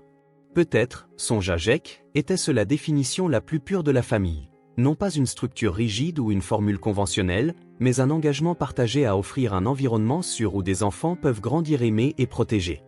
Une maison avec un cœur, comme l'avait si bien dit Émilie. Un lieu où la pluie ne faisait plus peur, où elle servait seulement à nourrir, à laver, à renouveler.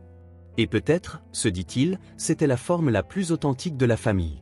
Non pas dictée par les conventions sociales, mais née des liens d'acceptation, de bienveillance et de compassion mutuelle. Une maison avec un cœur, comme Émilie l'avait décrit, où la pluie ne les effrayait plus, parce qu'elle ne faisait que les arroser, laver leurs peines et offrir de nouveaux départs.